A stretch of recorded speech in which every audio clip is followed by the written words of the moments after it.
So, I've been using the M1 iPad Air for about 2 weeks now, and I am ready to give you guys my review. Now, I'm not going to bore you with any of the specifications. We know it has the M1 chip.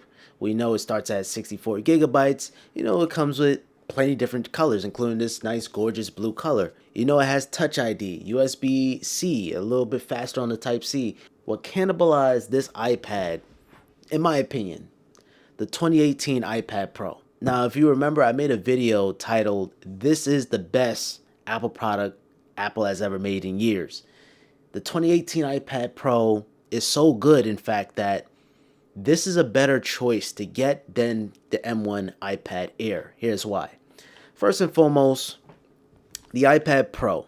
It has ProMotion. The iPad Air M1 doesn't. You have quad speakers. This doesn't. This only has stereo. You have Face ID, but no Touch ID. The M1 iPad Air only has Touch ID. Now, I wish Apple could embed Touch ID and Face ID, but unfortunately, you only have one biometric at a time. There's times where I prefer Face ID, but then there's times where I prefer Touch ID. For instance, if I'm in a distance, Face ID is not going to recognize my face, so Touch ID comes in handy. They offer some similarities too, like they both pretty much have an 11-inch display. This is a newer product. You have the M1 chip opposed to the A12X chip, so you're going to get more software updates with the M1 iPad, but I think the 2018 iPad Pro is going to be supported for maybe another 3 to 4 more years. Yeah, it's really that good. And this chip was so good, in fact, that Apple included it in the Mac Mini as a developer kit to transition to Apple Silicon, as we know, the M1 chip. So this chip is very capable. Capable to this day. If you're using your iPad for media consumption, or if you like to draw, or whatever the case may be, this is going to handle it just fine. Split screen multitasking is going to handle it just fine, no lag. And especially with that ProMotion 120 hertz, you have nothing to worry about with the 2018 iPad Pro. But with the M1 iPad Air, it just feels slower because it's limited to 60 hertz. What's even weirder, Apple sells the 2018 iPad Pro 256 gigabytes Wi-Fi only for the same exact price as the M1 iPad Air, which starts at 64 gigabytes. 64 gigabytes nowadays is starting to be not enough. Any Apple device you pick up, I recommend at least 128 or even 256 to be on the safer side. By the time you even spec the M1 iPad Air to 256, you're spending $750, and $50 more, you can get the iPad Pro 11-inch for $799. Just $50 more. Now you're getting ProMotion, quad speakers.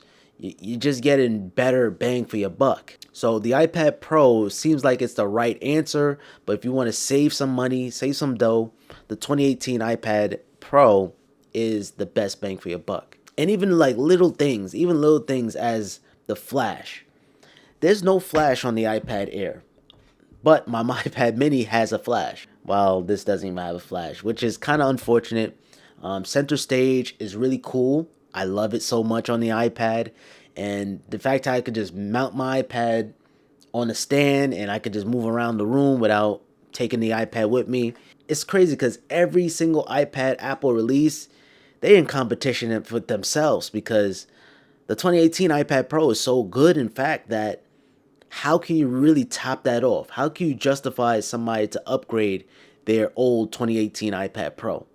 And to this day, Apple is kind of struggling to really find that upgrade. Because last year's iPad Pro, yes, you have the M1, you have the Thunderbolt, but those features is not enticing people to upgrade coming from a 2018 iPad Pro. The best thing Apple could do, increase the sizes. Instead of an 11-inch, make a 12-inch iPad Pro.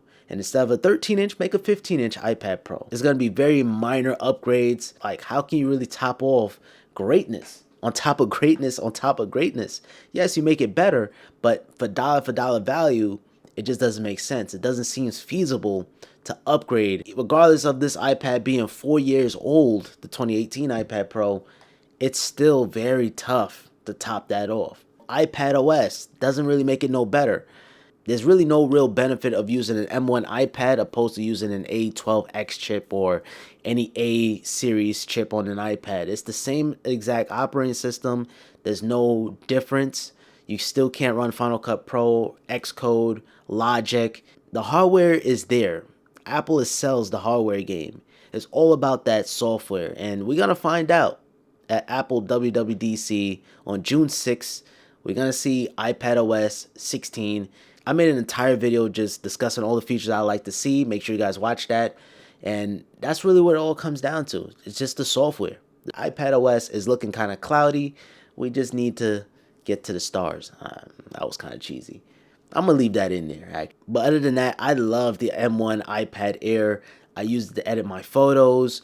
I watch YouTube videos. I didn't do any video editing. I'm not a video editor on my iPad at all, but it pretty much excel all my tasks with flying colors. But just like my 2018 iPad Pro and even my iPad mini, my favorite iPad right now, this iPad right here is just magical. It fits in the palm of your hand. It fits in your pocket. It has Apple Pencil 2 support. It is the best iPad Apple has ever made, in my humble opinion. The only thing that's missing is that 120 hertz refresh rate. So that is basically it for this video. I hope you guys found this one helpful. If it did, I appreciate it with a thumbs up. Make sure you guys comment down below what you guys think, and make sure you guys subscribe with notifications on, and be sure to follow me on Instagram and on Twitter as Simplypops. Until next time, have a simple day. Peace.